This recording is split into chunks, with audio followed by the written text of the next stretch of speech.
Aidul Kurban sudah dekat, datangnya setahun sekali. Apabila ada ucapan salam kok sing jawab rapate oh semangat, saya ulangi sekali lagi, ngoten nggih. Nanti setelah saya ulangi salamnya, yang jawab salam dengan penuh semangat, saya doakan semoga sukses bahagia dunia akhirat saat turunnya. Assalamualaikum warahmatullahi wabarakatuh.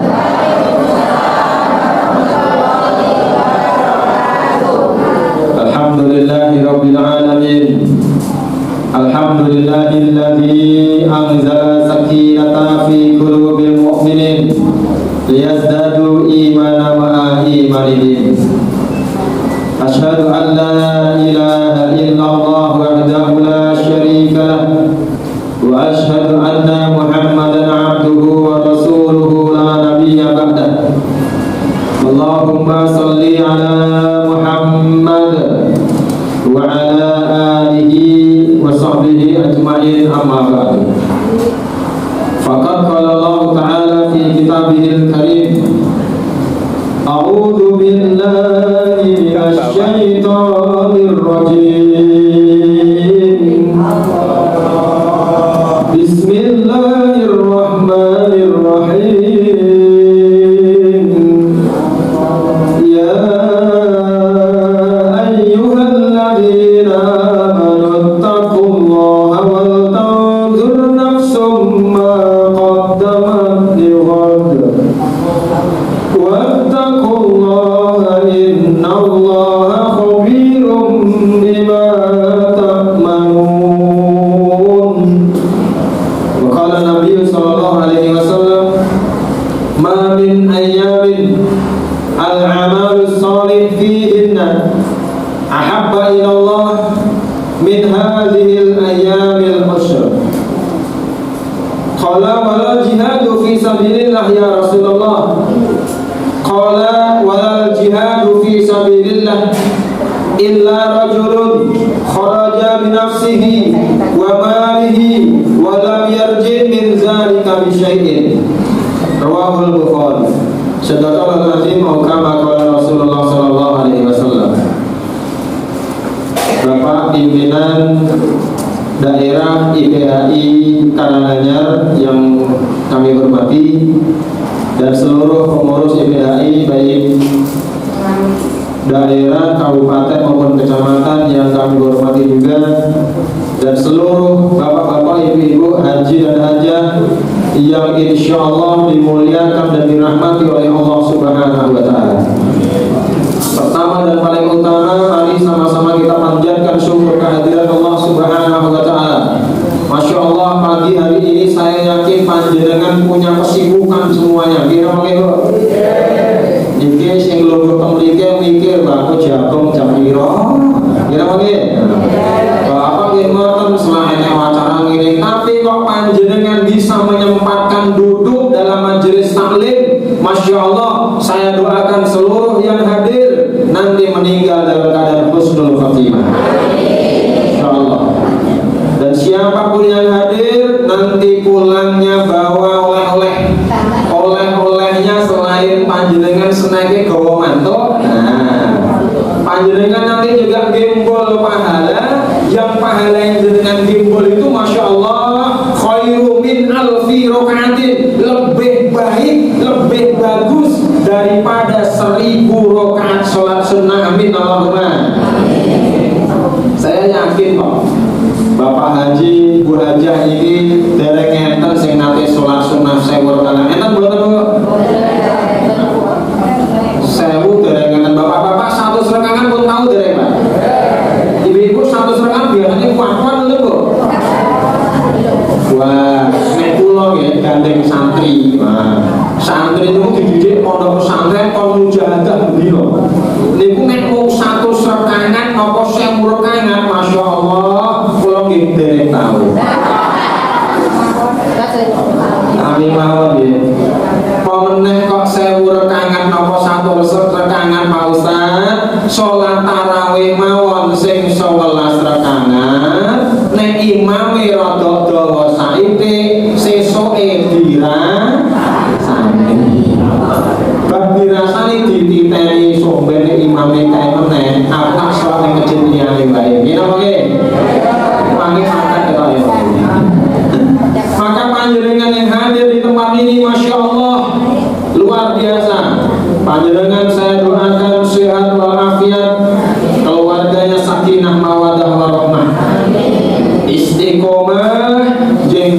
rezekine kathah, insyaallah saged silaturahim malih, saged ziarah malih wonten Mekah lan Madinah. Amin ya rabbal alamin. Kaping kalihipun shalawat lan salam mugi tansah kunjuk dumateng junjungan kita Nabi Agung Muhammad sallallahu alaihi wasallam ingkang mugi-mugi kanthi syafaatipun Kanjeng Nabi lan sinten kemawon ingkang derek sunah-sunahipun Kanjeng Nabi jengken saged gampil anggenipun mlebet dumateng swarganipun Allah Subhanahu wa taala. Kok sing mburi ra patok amin, Bu? Amin Allahumma. Sing amin telat rapati omandi.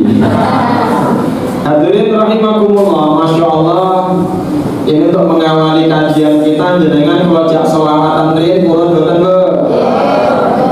Purun Pak nggih? Sholawat niki pahalanya besar. Masya Allah. Tadi saya ngisi pengajian akhir pagi di Masjid Al Hidayah Padangan kali Pak Taslim ya. Niku saya sampaikan sholawat niku amalan yang sangat istimewa. Saking istimewanya ketika Allah perintahkan sholat, aqimis sholat, wahai orang-orang yang beriman, tegakkanlah sholat. Allah perintahkan sholat, Allah sholat apa benar?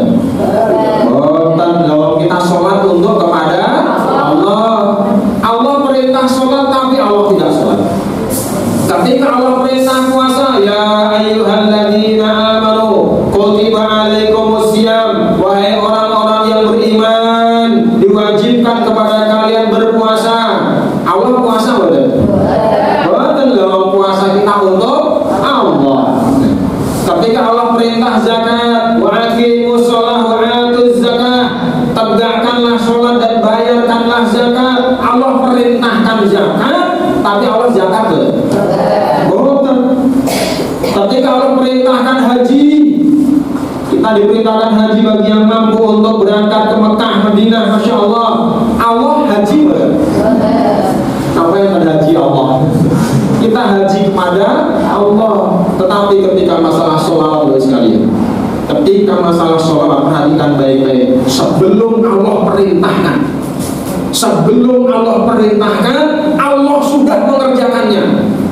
Allah Subhanahu wa ta'ala sendiri yang berfirman, A'udzu billahi minasyaitonir rajim. Bismillahirrahmanirrahim. Innallaha wa malaikatahu yusholluna 'alan nabi. Masyaallah. Sesungguhnya Allah dan para malaikatnya berselawat kepada Rasulullah sallallahu alaihi wasallam. Insyaallah.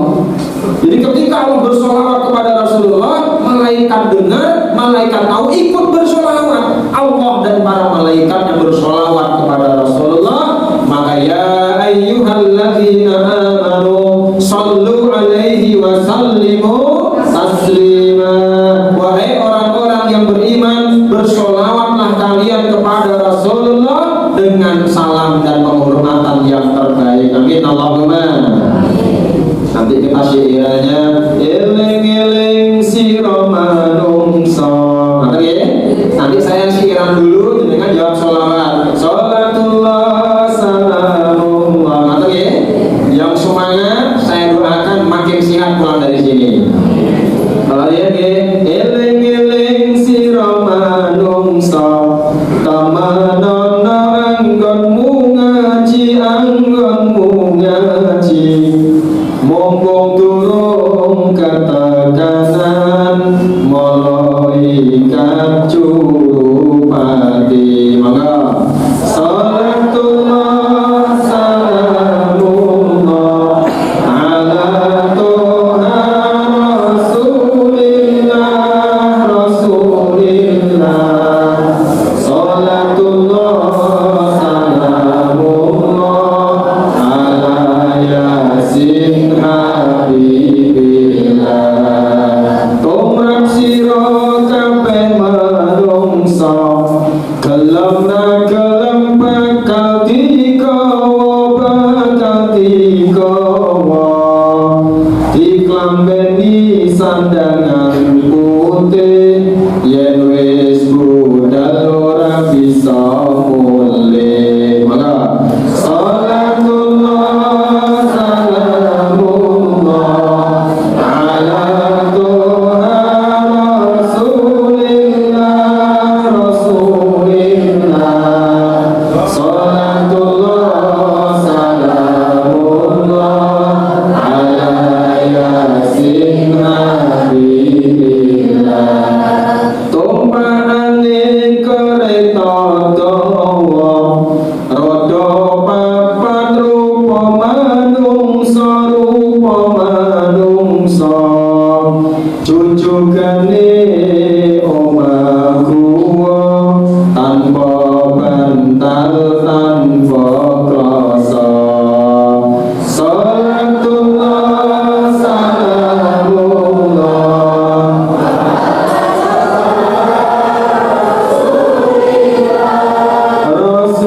Rasulillah salatullah salamullah ala yasin habibillah omai rono lawange turu ijen rono kancane ditutupi anjang-anjang diuruk lan disiram kembang. Maka salatullah salamullah ala Tuhan Rasulillah salatullah salamullah ala yasin habibillah. Allahumma shalli ala sayyidina Muhammad shalli alaihi. Hadirin rahimakumullah, apalagi ini masih dalam 10 hari pertama bulan Zulhijjah. Dalam satu tahun ada 10 hari 2 kali yang merupakan saat-saat yang paling indah, saat-saat yang paling agung, dan saat-saat yang paling istimewa di sisi Allah Subhanahu wa Ta'ala. Kapan itu? Nanti dibuka surat Al-Quran, surat Al-Fajr. Dalam surat Al-Fajr Allah sampai bersumpah, wal fajri walayalin asr, demi fajar dan demi malam-malam yang 10. Ahli tafsir menyampaikan 10 malam ini oleh Allah Subhanahu wa Ta'ala dipakai untuk bersumpah. Berarti 10 malam ini adalah malam yang sangat diistimewakan oleh Allah Subhanahu wa Ta'ala. Kapan itu? 10 hari terakhir bulan Ramadan. Ya, 10 hari terakhir bulan Ramadan, di mana di dalamnya ada Lailatul Qadar. Masya Allah. Barang siapa mendapatkan malam Lailatul Qadar tersebut, Masya Allah, ibadah yang dia kerjakan khairu min alfi syahr, lebih baik daripada ibadah yang dikerjakan selama 1000 bulan. Amin Allahumma. Yang kedua, 10 hari pertama di awal bulan Zulhijjah. Rasulullah SAW bersabda, ini hampir seluruh imam hadis meriwayatkan hadis ini. Imam Tirmidzi, Imam Ahmad, Imam Ibnu Hibban, Imam Abu Dawud, Imam Bukhari juga meriwayatkan.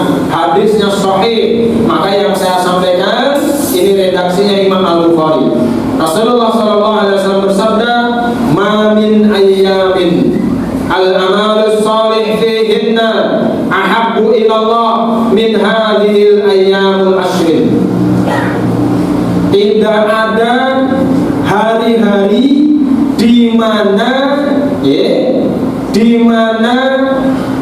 amal soleh sangat dicintai oleh Allah Subhanahu wa Ta'ala kecuali di 10 hari ini. Rasulullah bersabda ini pada waktu tanggal 1 Zulhijjah. Maka tanggal 1 sampai tanggal 10 Zulhijjah ini, maka ini apapun amal soleh yang kita kerjakan, ini lebih baik, lebih dicintai oleh Allah Subhanahu wa Ta'ala dibandingkan dengan amal soleh yang kita kerjakan di hari-hari yang lain. Amin Allahumma. Panjenengan baca sholawat tadi itu dicintai Allah.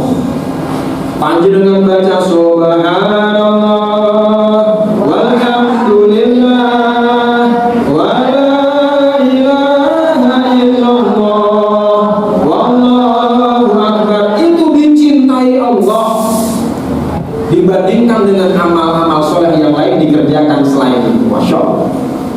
Apalagi tadi ibu-ibu santri madrasah diniyah baca surah Al-Qalam 33 ayat, Masya Allah, saya merinding sampai ke atas nih, suaranya bisa cekoknya naik turun. Masya Allah, mudah-mudahan istiqomah. Masya Allah. Jadi apalagi di 10 pertama bulan Zulhijjah ini, Masya Allah, monggo perbanyak amal soleh. Mudah-mudahan apa yang kita kerjakan mendapat ridho dari Allah Subhanahu wa Ta'ala. Yang kedua, salawat dan salam semoga tercurah pada junjungan kita Nabi Agung Muhammad sallallahu alaihi wasallam, yang mudah-mudahan dengan syafaat beliau nanti kita bisa dengan mudah masuk surganya Allah Subhanahu wa Ta'ala. Amin ya rabbal alamin. Hadirin rahimakumullah. Tadi sudah baca Quran semua ya. Nah, kebetulan hari ini panjenengan saya ajak ngaji Al-Quran surat Al-Mudaththir. Surat Al-Mudaththir itu surat nomor 74. Yang bawa Al-Quran, bagi yang bawa HP Android silahkan dibuka aplikasinya. Surat yang ke-74, surat Al-Mudaththir, ayatnya ayat 42 sampai 47. Surat apa Bu? Al-Mudaththir, surat nomor 74, ayatnya 42 sampai 47. Silahkan dicari dulu. Ketemu dari Bu? 42 sampai 47. 42 sampai 47. Ini kisah yang menceritakan Allah Subhanahu wa Ta'ala. Allah bercerita di dalam Al-Quran. Apa ceritanya? Percakapan antara penduduk surga dengan penduduk neraka. Itu Masya Allah. Surat Al-Mudaththir, suratnya nomor 74, ayatnya 42 sampai 47. Ini kisah Allah Subhanahu wa Ta'ala yang bercerita, menceritakan tentang percakapan antara penduduk surga dan penduduk neraka. Ini luar biasa, ini peristiwa gaib tapi dibocorkan oleh Allah Subhanahu wa Ta'ala kepada kita. Tujuannya apa? Agar kita bisa mengambil pelajaran sehingga jangan sampai kita terjerumus ke dalam neraka, dan supaya kita punya amal soleh supaya masuk surganya Allah Subhanahu wa Ta'ala. Amin Allahumma. Dibaca bareng-bareng Bu, semoga Bu ya. Dari A'udzubillah dulu ya. Semoga A'udzubillahi minasyaitonir rajim. Bismillahirrahmanirrahim. Ma salakakum fi saqar? Qalu lam naku minal musallin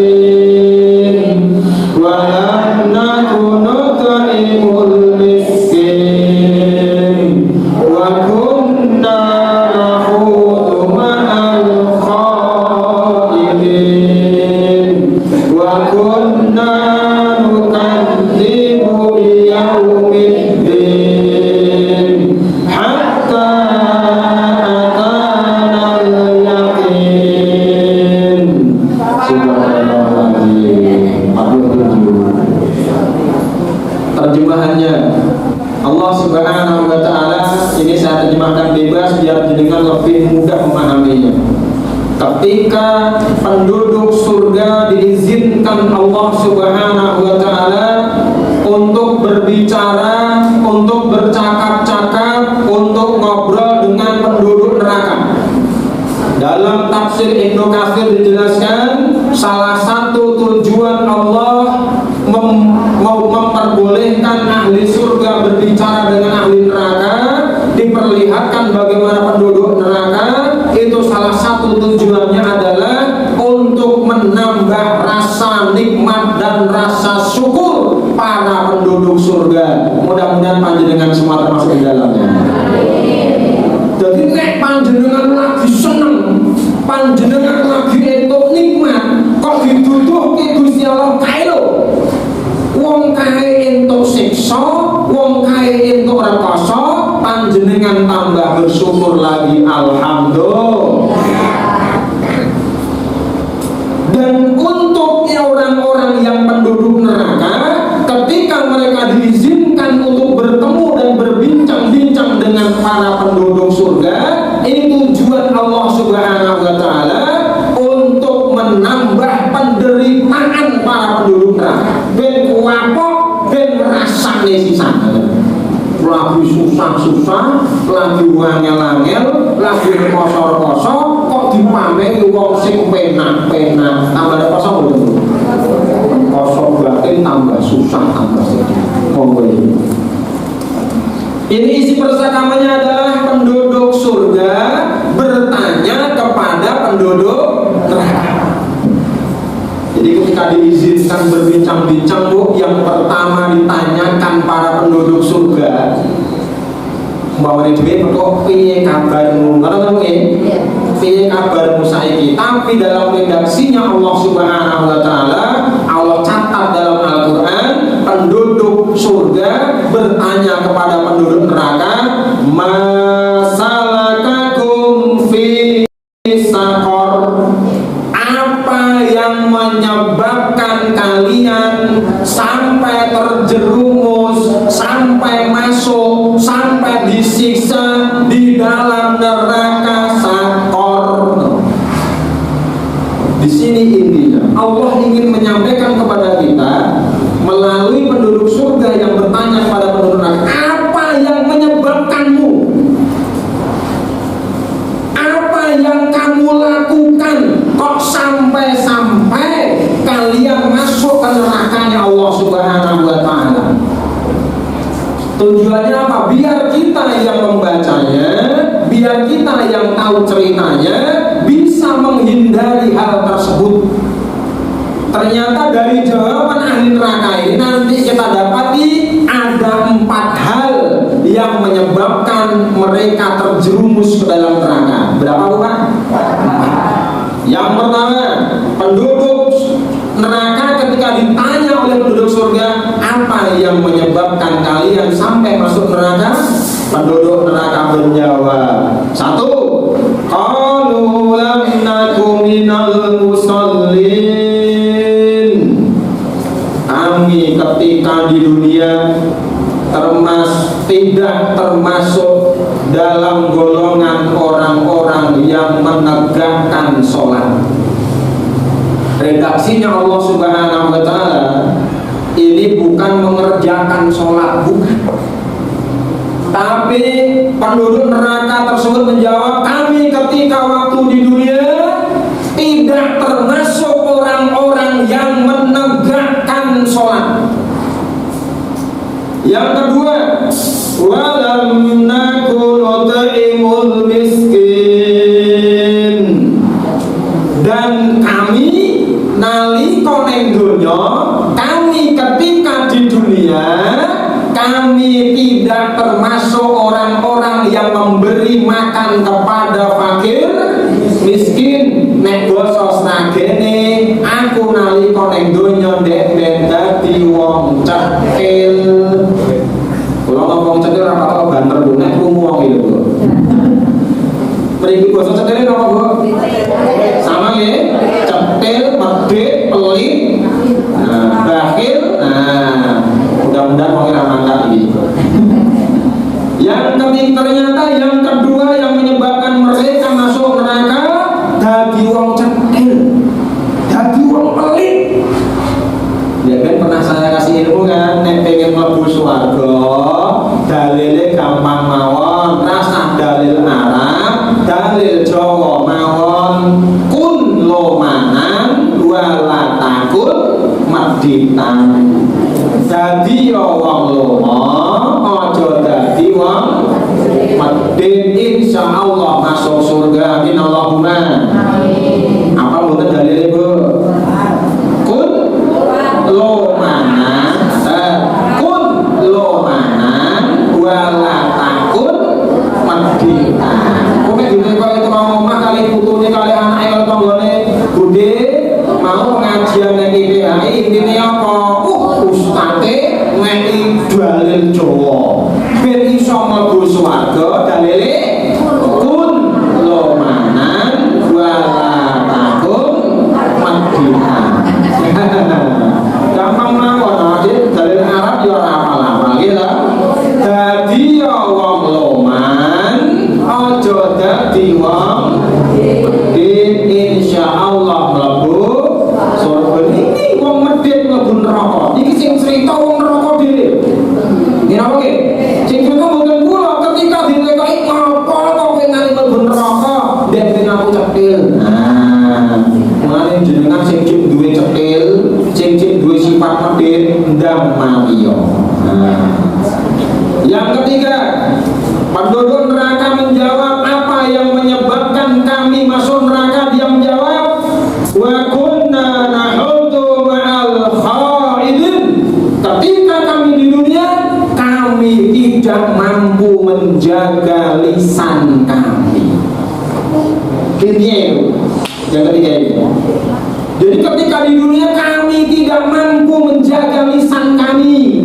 Enek tonggone nggawa gelang anyar, ya lah. Neng pengajian kok nggawa gelang anyar kaya ngono cek tegel-tegel rasan. Karo kancane disengel dek delok kae utange retek gelang anyar.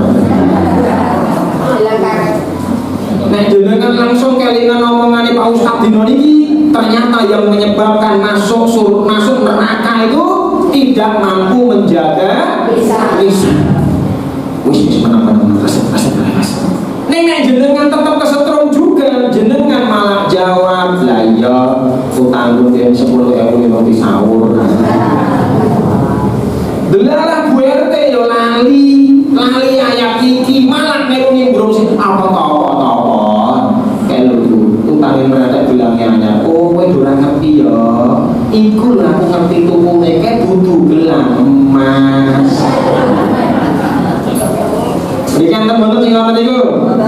Insyaallah jemaah haji Karanganyar insyaallah tidak ada yang seperti itu. Amin Allahumma. Yang ketiga pentos yang menyebabkan masuk neraka orang-orang itu tidak mampu menjaga lisan. Yang keempat, tadi saya 4 nih. Yang menyebabkan masuk neraka, penduduk neraka sendiri yang menjawab. Wa kunna nukadzibu biyaumiddin. Dulu kami ketika di dunia tidak percaya dengan adanya hari akhirat. Orang yakin somben ono surga ono neraka ki ora yakin. Itulah yang menyebabkan mereka masuk neraka. Giliran mati tenang, giliran mlebu akhirat tenang, lagi percaya ternyata akhirat kuwi asli no. Dengan lihat YouTube, lihat media sosial, Masya Allah, wonten artis bengok-bengok. Saya nggak butuh masuk surga, aku mlebu neraka ora apa-apa, malah kancaku akeh. Konek aku iso dugem barang jane. Masya Allah. Ini orang-orang yang tidak percaya dengan adanya hari akhirat. Ini mereka nanti akan dimasukkan ke dalam neraka sakor, neraka yang penuh dengan siksa. Na'udzubillah. Tadi ada berapa tadi penyebab orang-orang masuk neraka? 4. 1. Tidak termasuk orang-orang yang menegakkan sholat. 2. Tidak memberi makan fakir miskin alias cetil. Dengan cetil garis bawah isi gede. Yang ketiga, tidak mampu menjaga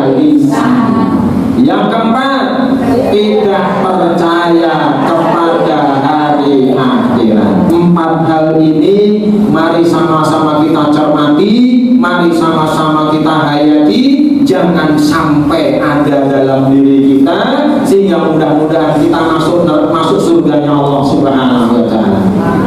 Masuk surga, terhindar dari neraka. Amin Allahumma. Kita bahas satu persatu ya. Nanti waktunya nggak cukup, Yusuf Ben terus ke ustadz yang lain. Nah, kalau ada kesempatan kita ketemu lagi, saya lanjutkan lagi. Yang pertama, kalau lam naku minal musallin, kami tidak termasuk orang-orang yang menegakkan sholat. Mungkin sudah sholat, mungkin sudah mengerjakan sholat, neng rata-rata awake dhewe sakniki nek sholat niku sakarepe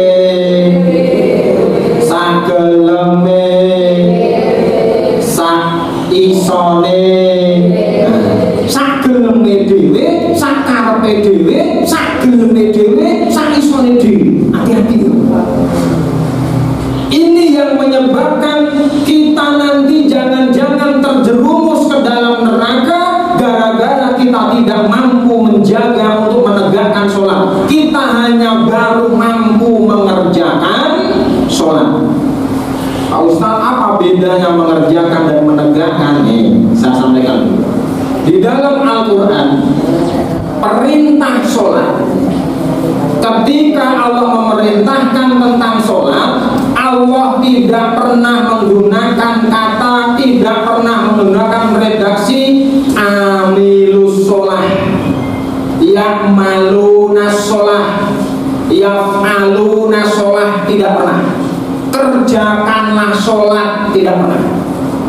Tapi di dalam Al-Quran, ketika memerintahkan sholat, Allah mempergunakan 4 redaksi.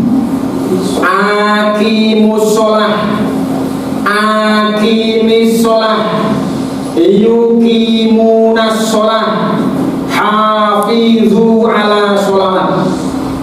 Tegakkanlah sholat, dirikanlah sholat, jagalah sholat. Apabila kita memahami hal ini, ternyata sholat itu bukan hanya diperintahkan untuk dikerjakan, bukan. Tetapi perintahnya tegakkanlah sholat, dirikanlah sholat, jagalah sholat. Jadi dengan redaksi ini kita bisa paham, bukan cuma sekadar mengerjakan, tapi kita kerjakan sholat dengan baik dan benar, zahir dan batin, sesuai dengan tuntunan Rasulullah Sallallahu Alaihi Wasallam. Itulah kenapa untuk masalah sholat ini, Pak Bu, Ibu, Ibu, ternyata ya. Itulah kenapa untuk masalah sholat ini, Pak Bu, Rasulullah Sallallahu Alaihi Wasallam bersabda. Jadi hadis ini sudah masyhur, siapapun salah hafal. Sallu kama ra'aitumuni usolli. Sholatlah kalian sebagaimana kalian lihat aku sholat. Aku Rasulullah.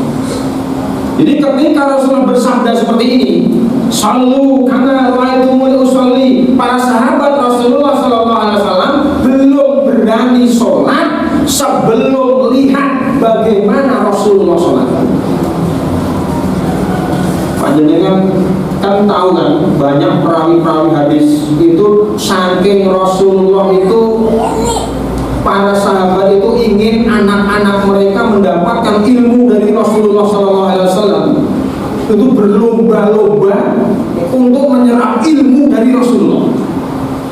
Yang pertama ada seorang sahabat namanya Abdullah bin Abbas.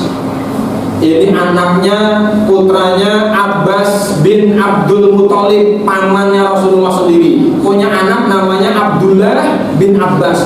Gandeng ponakane dewi. Awan bengi esok sore Abdullah bin Abbas dolan nang omahe Rasulullah. Rasulullah sholatnya piye ditonton, Rasulullah wudhunya piye ditonton, Rasulullah sholatnya jam piro wae ditonton, Rasulullah bagaimana bagaimana berperilaku dengan istrinya ditonton. Diriwayatkan maka Abdullah bin Abbas ini menjadi salah satu perawi hadis terbanyak. Ada sahabat Rasulullah nggak mau kalah, namanya Malik. Namanya siapa? Namanya Malik. Malik ini punya anak. Gandeng Malik ini dulu nih Rasulullah dulu, pakdene yo dudu, pamane yo dudu, pokoknya ora bateh karo Rasulullah. Ning duwe anak jenenge Anas. Anas niku dipasrahke teng Rasulullah cilik terketen Kanjeng Nabi, ya Rasulullah, saya pasrahkan anak saya di rumahmu untuk menjadi pelayanmu. Niki Malik pinter, anake ben melu Kanjeng Nabi najano dadi pelayan, ning lak bendina ora selok beluke Kanjeng Nabi. Maka Anas ini Rasulullah wudu sing nyepake bajune ya Anas. Ya, Kanjeng Nabi badhe tindak sing nyiapke sendale nggih Anas. Kanjeng Nabi ketemu sapa sing dampingi nggih Anas. Itulah makanya nanti di kemudian hari kita kenal salah satu perawi hadis yang sangat masyhur, namanya Anas bin Malik. Kalau ada hadis riwayat Anas bin Malik radhiyallahu anhu qol, itu kan? Lah sahabat yang lain nggak mau kalah, namanya Umar bin Khattab. Umar bin Khattab punya anak namanya Abdullah bin Umar. Abdullah bin Umar niku ditukokke lemah, digaweke omah karo bapake, karo Umar bin Khattab niku pas nang ngarep omahe Kanjeng Nabi. Jadi Kanjeng Nabi pas nang masjid ngoten niku, nang ngarepe niku digawe omah dienggoni namanya Abdullah bin Umar. Maka mereka bisa melihat bagaimana Rasulullah. Jadi kita ini tahu bagaimana Rasulullah sholat dari guru yang punya guru lagi, yang punya guru lagi, yang punya guru lagi, sampai nyambung kepada Rasulullah SAW. Maka disebut dengan sanad. Kembali ke masalah sholat. Masalah sholat ini sampai Rasulullah bersabda, tadi saya sampaikan, shollu kama ra'aitumuni usolli, sholatlah kalian bagaimana kalian lihat aku sholat. Maka Rasulullah SAW yang perlu kita lihat sholatnya Rasulullah ada tiga Pak. Yang perlu kita lihat sholatnya Rasulullah ada tiga. Yang pertama, bagaimana gerakan sholatnya Rasulullah. Jadi ini guru tenang, duwe guru, sing guru tersebut pernah delok gurune meleh, pernah lihat gurunya lagi, sampai kepada sahabat yang melihat sholatnya Rasulullah. Bagaimana gerakan sholatnya Rasulullah. Sampai nanti kalau kita belajar masalah fikih, ketika panjenengan mau bangkit dari rukuk, sami Allahu liman hamidah, Rabbana walakal hamdu, ya. Kemudian mau sujud, dengkulnya dulu apa tangannya dulu? Ibu-ibu, dengkulnya dulu apa tangannya dulu? Dengkulnya dulu. Bapak-bapak, dengkulnya dulu apa lututnya dulu? Dengkulnya dulu apa tangannya dulu? Nah, ini harus kita tahu. Hadisnya panjenengan cari riwayat Imam Bukhari tidak ada, riwayat Imam Muslim tidak ada. Hadis tentang menuju sujudnya Rasulullah pakai tangan dulu apa pakai dengkul dulu, itu hadisnya dalam riwayat Abu Daud. Hadisnya ada dua. Hadis riwayat Wa'il bin Hujr itu nomor hadis 838, dan riwayat Abu Hurairah riwayatnya hadis Abu Daud nomor 840. Ketika Rasulullah SAW dilihat oleh Abu Hurairah melihat Rasulullah sholat, ya. Padahal panjenengan tahu sejarahnya Rasulullah, riwayat hadis dan sirah nabawiyah, Abu Hurairah itu masuk Islam 3 tahun sebelum Rasulullah wafat. Rasulullah wafat umur berapa, Pak? 63 kurang lebih nih. Berarti Abu Hurairah masuk Islam 3 tahun sebelum Rasulullah wafat. Berarti Abu Hurairah masuk Islam tinggal di Madinah melihat Rasulullah umur berapa? Umur 60 tahun.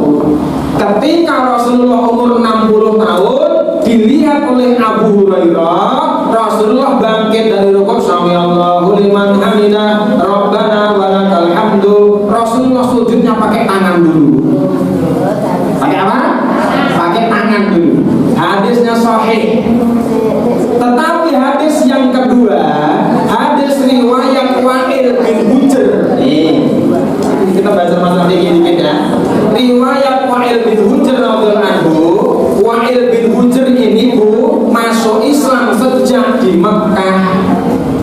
Ketika Rasulullah masih sehat, umur 40 tahun sampai umur 50 tahun, dilihat oleh Wa'il bin Hujr ini ketika Rasulullah masih sehat, masih gagah, umur sekitar di bawah 50 tahun. Karena dilihat Wa'il bin Hujr sejak di Mekah, Kanjeng Nabi nalika bangkit dari rukuk, sami Allahu liman hamidah, Rabbana walakal hamdu, sujudnya dengkulnya dulu. Pakai gitu. Berarti dua-duanya boleh. Justru hal ini sangat memudahkan kita. Sing rukuke kok dengkule enek masalah, gitu. Arep sujud, aduh gandeng wis asam urat, ya. Kolesterol, darah tinggi, pengampunan, gitu. Arep sujud nganggo dengkul wis rada rekoso, maka sujudé tangan sah.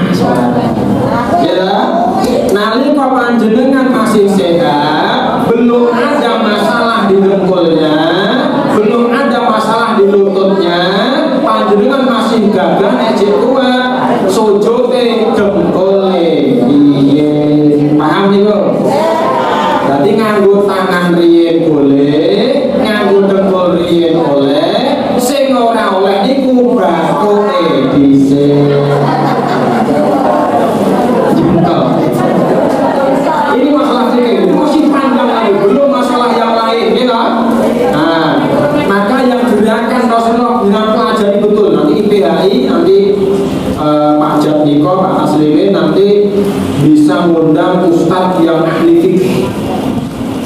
Jadi bukan cuma ngaji toh, bukan baca Quran toh, bukan ngaji seperti ini, ngaji fikih yang membahas bagaimana gerakannya Rasulullah sesuai dengan hadis-hadis yang sahih. Paham ini ya? Ini penting. Bahkan saya, masya Allah, saya keliling masjid-masjid itu banyak dari seluruh berbagai Indonesia. Itu banyak yang sholatnya batal, tapi dia tidak menyadarinya gara-gara sujudnya posisinya salah. Sujudnya posisinya salah. Hati-hati. Rasulullah diriwayatkan ketika sujud itu berada pada 7 anggota badan. Perhatikan baik-baik. Berapa? 7 anggota badan. Inilah yang ditafsirkan oleh Abdullah bin Abbas. Allah ciptakan hari, ada berapa hari?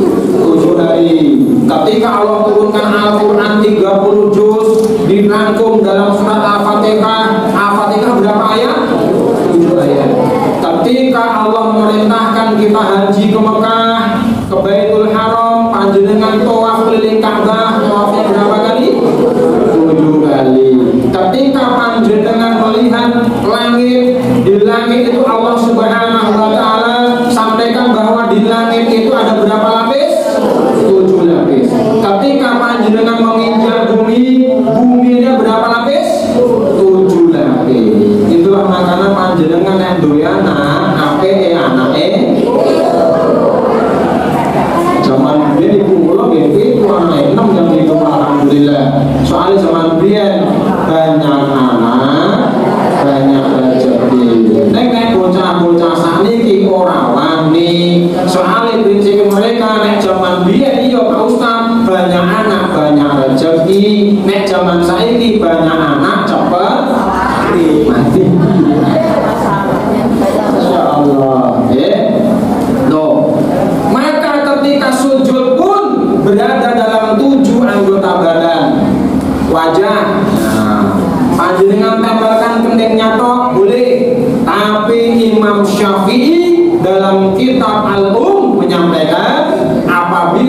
panjenengan menempelkan keningnya itu belum sempurna. Yang sempurna itu nempel kening sampai hidungnya nempel. Hadisnya mana? Ketika Rasulullah selesai sujud, kadang-kadang di hidungnya Rasulullah masih menempel tanah. Ya, berarti Rasulullah nempel hidungnya ya. Wajah diwakili dengan kening dan hidung. Dua telapak tangan berapa berarti? Nah, 3. Wajah, dua telapak tangan 3. Dua lutut, ya lutut 2 ya. Jadi berapa? 2 tambah 2 4, 5. Dua ujung telapak kaki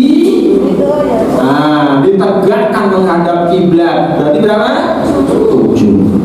Jadi dengan lihat, ketika ada orang sujud itu kadang-kadang tidak memperhatikan itu sikile orang nempel lemah loh, gantung. Pernah lihat? Sering. Itu batal sholatnya. Karena sujud itu termasuk rukunnya sholat. Apabila rukunnya ditinggalkan maka batal. Contohnya wukuf di Arafah itu rukunnya haji. Nek jenengan ramelu wukuf hajine. Begitu juga dengan sujud itu rukunnya sholat. Nek rukunnya jenengan nggak sempurna, sholatnya batal. Ini kayak gini orang banyak yang nggak paham. Maka yang saya herankan, kursus matematika itu betul, kursus bahasa Inggris itu betul, kursus fisika kimia itu betul. Tapi sampai saat ini belum pernah saya lihat kursus sholat. Itu betul. Insya Allah saya akan mendirikan kursus sholat. Jadi nanti ada di nanti ya. Khusus membahas bagaimana kita melihat seolah-olah melihat Rasulullah sholat dari wudhunya bagaimana, dari masalah wudhu bagaimana. Jadi kan sering lihat nggak ada orang wudhu sirahnya dikambing perkenaan ini. Anda mana? Kemudian basuh tangan kanan kiri. Anda mana katanya juga? Bagaimana sesuai dengan Rasulullah? Mulai mengundang Ustaz ahli fikih. Insya Allah nanti lain waktu saya siap ngaji bareng-bareng panjenengan. Kita bedah masalah fikih. Ngoten nggih? Iki ojo ngeten iki minta jam 9:30 tok ya. Lain waktu. Sore ini.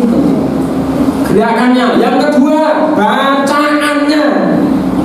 Selain gerakannya, bagaimana bacaan sholatnya Rasulullah ketika berdiri mau takbir, apa yang dibaca Rasulullah? Ternyata Rasulullah menghadap kiblat, kemudian langsung bertakbir Allah, langsung bertakbir.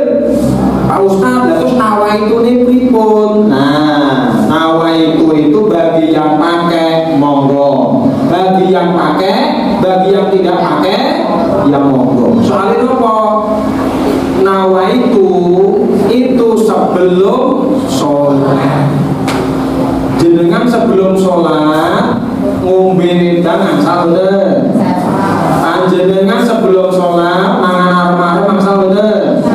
Panjenengan sebelum sholat ngomong sik ya, meneng sik aku tak sholat sik mangsal bener. Mulane panjenengan sadurunge sholat ngucap nawaitu sholli fardal maghribi mangsal ngomong bener. Karena itu masih di luar sholat. Sing pakai monggo, sing ora nganggo ya monggo, rasah do padudon goro-goro sholli. Kemudian bangkit dari sujud rukuk, sami Allahu liman hamidah. Jangan jawabnya Rabbana wa lakal hamdu. Ada 4 hadisnya.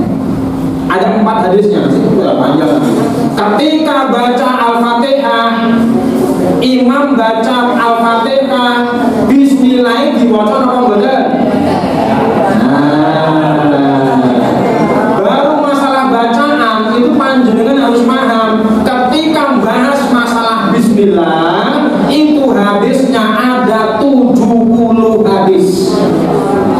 Untuk bahas masalah bismillah toh, niku hadisnya ada 70 hadis. Cara prakteknya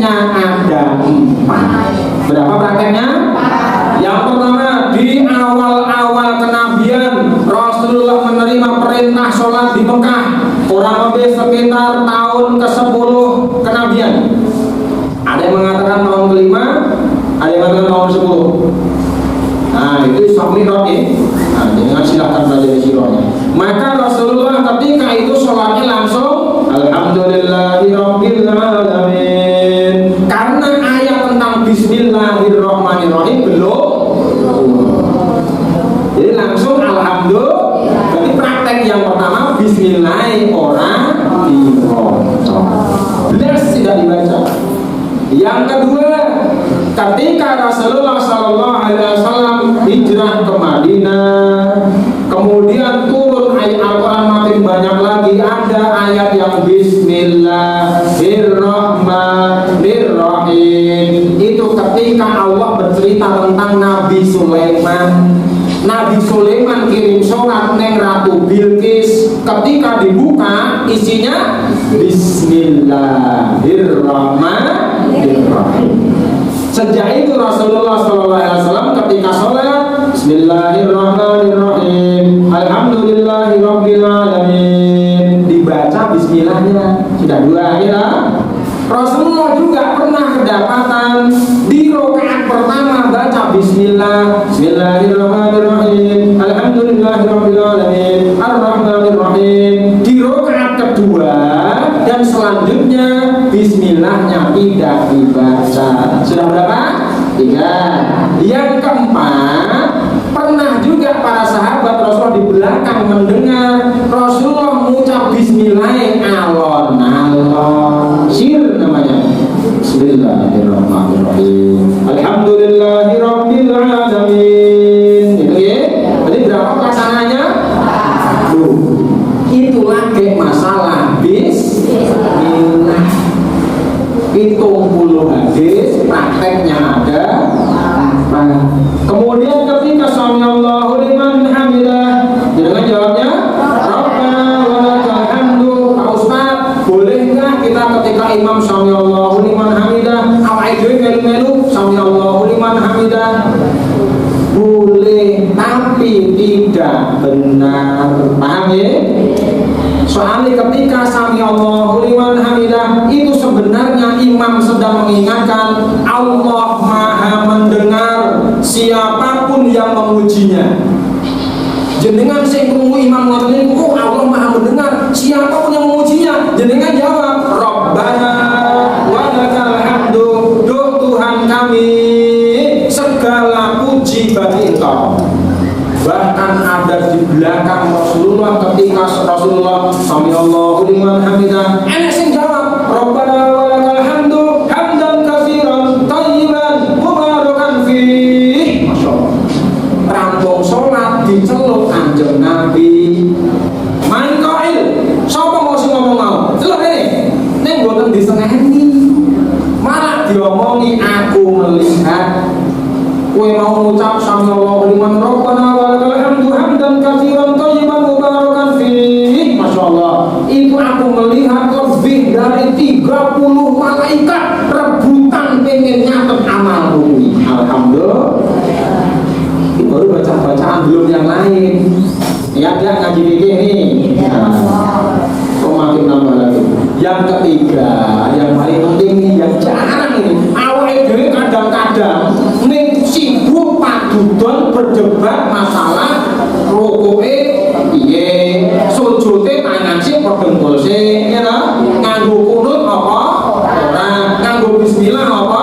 Ora. Ini yang kita perdebatkan gerakannya dan bacaan sholat. Yang ketiga jarang kita perhatikan, apa itu? Di mana Rasulullah sholat? Di mana Rasulullah sholat? Perhatikan baik-baik hadisnya. Hadisnya riwayat Imam Bukhari. Imam Muslim juga meriwayatkan. Berarti apabila hadis riwayat Imam Bukhari dan Imam Muslim, namanya hadis muttafaqun alaihi. Rasulullah SAW bersabda, fa inna afdalas sholatul mar'i fi baitihi illal maktubah. Sesungguhnya sebaik-baik sholat seseorang itu yang dikerjakan di rumahnya masing-masing. Hadisnya tidak berhenti sampai di situ, Bu. Nek hadisnya berhenti di situ, kok sholatnya nggak makan gue. Illal maktubah, kecuali sholat fardu. Artinya apa? Nek panjenengan pengen sholat sunnah, paling bagus dikerjakan di rumah. Sholat qobliyah, sholat ba'diyah, sholat duha, sholat tahajud, sholat hajat, sholat witir, gitu. Paling bagus sholat sunnah dikerjakan di rumah. Sedangkan sholat fardu di dalam hadis Rasulullah selalu mengerjakannya berjamaah di masjid.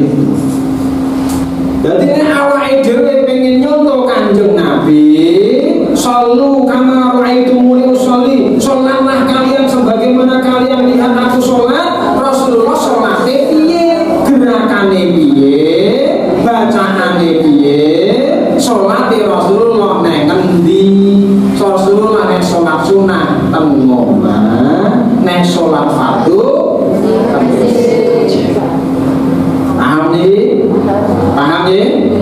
Bahkan saking Rasulullah ingin mengajarkan kepada umatnya agar selalu melaksanakan sholat berjamaah ketika perang sekalipun,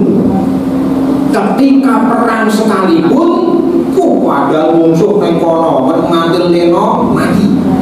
Nek Kanjeng Nabi tetap diperintahkan oleh Allah Subhanahu wa taala untuk mengerjakan sholat dengan berjamaah. Bayangkan. Jadi sholatnya dua sholat. Nek sing ngarep suruh sujud, sing buri nyekel pedang. Wah, itu gentenan. Namanya sholat apa? Sholat khauf. Sholat dalam keadaan takut. Itu pun masih diperintahkan untuk berjamaah. Apa meneh awake dhewe sing ning karangan nyarep masyaallah aman bebas masjid bagus gitu. Saya tadi sebelum ke IPAI dari Masjid Padangan mampir ke Cangaan, itu ada masjid, itu masjid Cangaan apa? Ar-Razikin. Masjid baru bagus masyaallah, cepai kopi, cepai susu, aku lelese. Masjid wape kaya ngene kok ora gelem kok. Yo. Ini yang penting. Rasulullah sholatnya, gerakannya bagaimana, bacaannya bagaimana, Rasulullah sholatnya di mana. Dan paling penting ini masalah Jumat. Ini karena waktu ini tinggal sedikit. Jadi saya tidak tahu kenapa hadis ini kok tidak populer di daerah Jawa Tengah. Tidak populer, kenapa? Sekarang ini nggak populer di mana-mana tentang masalah Jumat, Pak. Ini saya tanya dulu, panjenengan yang mangkat Jumatan, betul sepeda motor, mobil, apa jalan kaki? Ada yang motor? Jadi, ketika hari Jumat tiba, diperhatikan baik-baik. Ini hadisnya sahih, Imam Ahmad meriwayatkan, Abu Dawud meriwayatkan, Tirmidzi meriwayatkan, dan Imam Syekh Albani dalam kitab Sahihul Jami' menyatakan hadis ini sahih. Nanti bisa di-share nanti di IPAI. Rasulullah SAW bersabda, ketika hari Jumat tiba, itu ada potensi amal soleh yang pahalanya luar biasa. Apa itu? Rasulullah SAW bersabda, man ghassala yawmal jum'ati wa iktasala summa bakara wa ibtakara wa masya wa lam yarkab wa dana minal imam fastama wa lam yalhu kana lahu bikulli khutwatin amalu sanati ajrun siyamiha wa qiyamiha. Artinya barang siapa mandi pada hari Jumat dengan membersihkan diri. Mandi hari Jumat itu mandinya khusus, Pak, seperti mandi junub, ya. Mandi khusus hari Jumat. Yang pertama syaratnya. Yang kedua, summa bakara wa takara, kemudian berpagi-pagi berangkat Jumatan. Artinya apa? Mangkat Jumatan sing-singan. Gua siap. ojo mepet-mepet ya toh. Nah, berpagi-pagi berangkat Jumatan minimal sebelum khotib naik mimbar panjenengan harus sudah duduk mendengarkan khotbah. Siap mendengarkan khotbah. Yang ketiga, wa masya walam yarkab, dan berjalan kaki tidak naik kendaraan. Oh, syaratnya tadi. Yang pertama aduse. Pak Ustaz, dan mangkat kantor piye? Lho nek esuk mangkat diniati menuju Jumat sekalian, ngoten ta?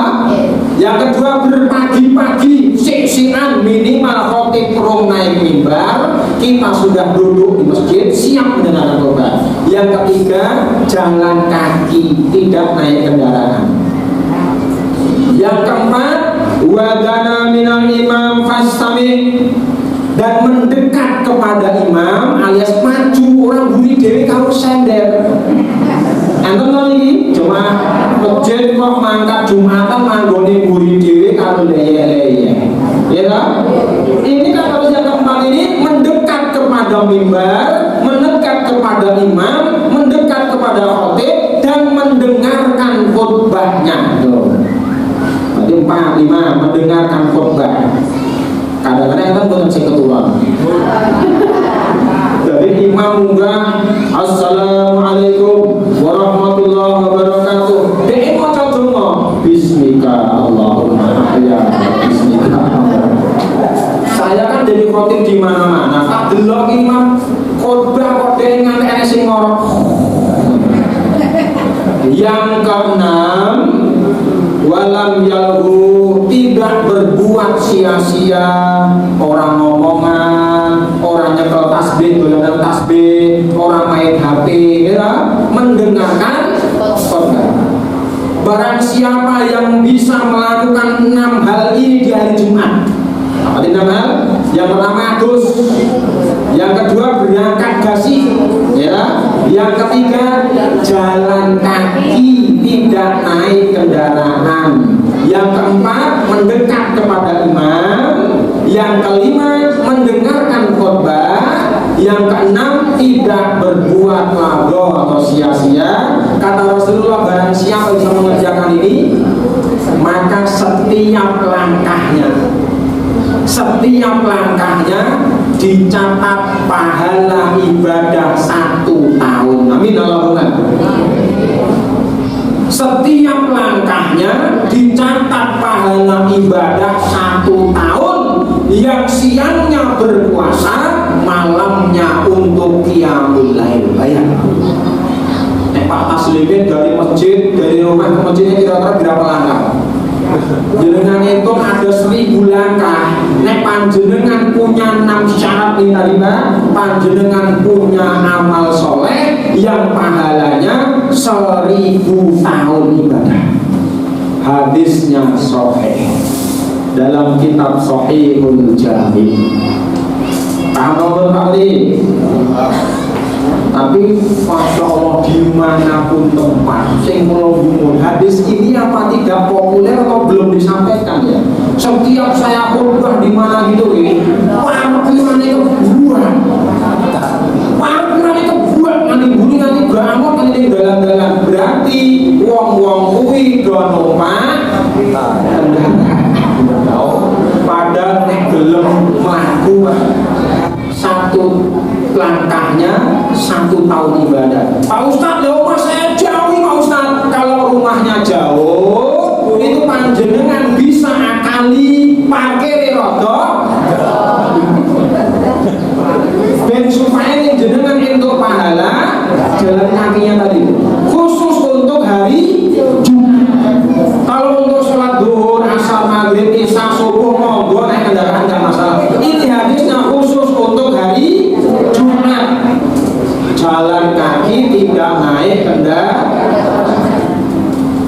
Untuk mencontohkan ini Pak, saya ketika ngisi pengajian, ngisi khotbah di Jawa gitu ya, saya ngisi di Beloran Sragen, itu Masjid As-Sakinah, Masjid Wakil Bupati, itu rumah dinas Wakil Bupati. Kemudian ada Masjid As-Sakinah namanya, itu dari rumah saya kurang lebih jaraknya sekitar 10 atau 15 km. Saya ngakalinya omah numpak motor. Pit motor kula tak parkir ke pasar. Nah, dari pasar itu saya jalan kaki ke Masjid Sakinah itu kurang lebih sekitar 20 menit.